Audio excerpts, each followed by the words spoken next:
Hi everyone, my name is Aruzhan Rakhimvekova, and today our Group 2 will present a plan for our masterclass titled Breaking the Scroll Building Healthy Social Media Habits.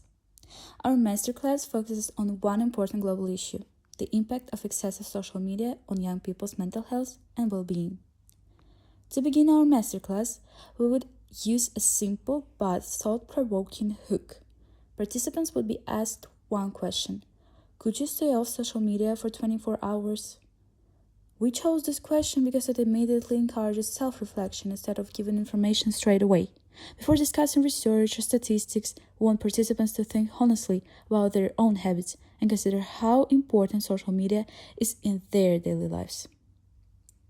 After introducing the hook, we would explain why the topic is important. Research shows that young people spend several hours every day on social media, and excessive screen time has been associated with anxiety, stress, and lower self-esteem. The statistics shown on this slide illustrate that teenagers with lower social emotional well-being are much more likely to feel excluded on social media, feel disappointed when they receive few likes, or experience cyberbullying. Including research at this stage helps participants to understand that this is not a simply personal issue, but a widespread social problem supported by evidence.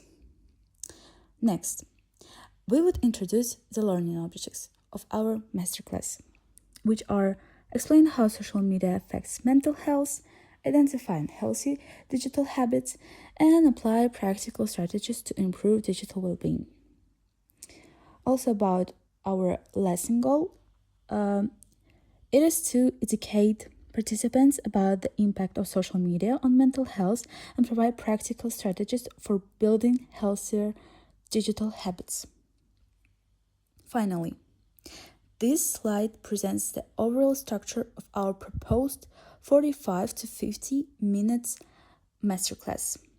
Beginning with a short hook and reflection, we move to understanding the issue, supported by research. Participants would then complete 2 interactive activities before finishing with a reflection and key takeaways. We organize the lesson in this sequence to create a clear learning journey from raising awareness to understanding the issue to applying practical strategies. This concludes my part of the presentation. I will now hand over to the next speaker, who will explain research part in details. Thank you, Aru. Now that we understand the purpose of this masterclass, I, Syed Naushad Ali, will explain what recent research tells us about social media and mental health. Social media is not entirely positive or negative. It can support communication, learning, and connection. However, the way we use it and the habits we develop around it can influence our mental well being. Going on to the next slide. Blackwell and colleagues highlight that social media experiences can influence psychological well being. Concerns may arise when users repeatedly compare themselves with idealized versions of other people's lives, or when online use begins to interfere with sleep, studying, or relationships. However, screen time alone does not tell the whole story. Two people can spend the same amount of time online but have very different experiences. One may communicate with friends or learn something useful, while another may scroll passively and compare themselves with others. The next slide. Choi and colleagues further show that social media does not affect everyone in the same way. The outcome may depend on the frequency of use, the content viewed, and whether engagement is active and purposeful or passive and automatic. This means we should focus not only on how long we use social media, but also on how we use it and how it makes us feel. The next slide is Next 2026. A third source, a 2026 newspaper article by Next, connects the research to everyday life. Digital platforms use features such as notifications, endless scrolling, and personalized content to continuously attract attention. As a result, people may remain on an app longer than they consciously intended. The solution is not necessarily to stop using social media completely. A more realistic response is to create healthier boundaries and use it more intentionally. The fifth slide is the evidence, the connection. Together, the three sources communicate one important message. Social media itself is not necessarily the problem. The greater concern is when its use becomes automatic, excessive, or harmful to other areas of life. This directly supports our learning objectives. The research helps us explain the possible effects, identify unhealthy habits, and apply realistic strategies for healthier use. Lastly, from evidence to action. So instead of only discussing screen time, we are now going to examine our own digital habits. Earlier, you estimated how much time you spend on social media, but how accurate was that estimate? I will now hand over to Emil. My name is Emil Kuzahmedov, and thanks. Now that we have seen the research, let's make this personal. Stop thinking about teenagers in general for a second and start thinking about yourself. Before we talk about building healthier habits, we need an honest starting point. Right now, I want you to imagine checking your own screen time on iPhone or digital well-being on Android. Your daily average from the last week and your top 3 most used apps. Here's the thing.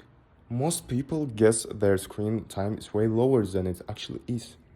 That gap between what we think and what's real is exactly what our research today has been pointing to. The purpose of this activity is simple. You can't build a healthier habit around a number you're not honest about. Next activity. So once we know where we actually stand, we can push it further. Picture this. For the next 24 hours, you can't use social media. No Instagram, no TikTok, no Snapchat, nothing non-essential. In pairs, participants plan out what that day would actually look like. 3 things they do instead, like sleeping earlier, seeing a friend in person, or going outside, and one challenge they expect to struggle with. The discussion after that is where it gets interesting. What's the hardest thing to imagine giving up? Does even imagining it make you a little anxious? That reaction alone tells us something about how attached we have become. And the real takeaway isn't a full 24-hour detox. It's identifying one small, realistic change you could actually try this week. These 2 activities show something important. Awareness alone doesn't change behavior, but awareness plus one small double step does. And that's exactly where we're headed next. What do healthier digital habits actually look like day to day? In this last part of our masterclass, we'll focus on practical strategies for healthier social media use. So the first habit is set limits and take breaks. First, set clear limits for your screen and time and take regular breaks. Most phones can track how many hours you spend online each day. Use this to set a daily goal and try to avoid endless scrolling. Habit number 2 is create tech-free times and spaces. For example, avoid using your phone during meals, when you study, and at least 1 hour before going to sleep. This helps you focus on real-life conversations and improves your sleep, which is closely linked to mental health. The habit number 3 is manage notifications. Turn off unnecessary alerts from social media apps so your phone doesn't disturb you every few minutes. Fewer notifications mean fewer impulsive checks, less stress, and more control over when and how you go online. Habit number 4, choose positive content. Try to follow accounts that make you feel informed, inspired, or calm, and unfollow content that creates pressure, compression, and negativity. Remember that social media is a highlight reel, not real life, and your self-worth doesn't depend on likes or followers.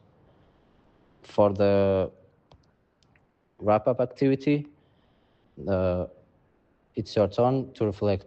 Think about one habit you would like to change after today's lesson. It could be spending less time on social media, turning off notifications, or avoiding your phone before bed. Share your idea with someone next to you. Let's quickly review the key messages of this masterclass. First, social media itself is not simply good or bad. The impact depends on how often and why we use it. Second, healthy habits help us enjoying being online while still protecting our mental health and relationship and life. And finally, small, realistic changes are more effective and sustainable than extreme all or nothing solutions. In conclusion, healthy digital habits don't require giving up social media completely. Instead, we should use it responsibly and remember that our mental health is always more important than our screen time. And as a final reminder, I want to say that take care of your mind, not just your online profile. Thank you for joining our masterclass.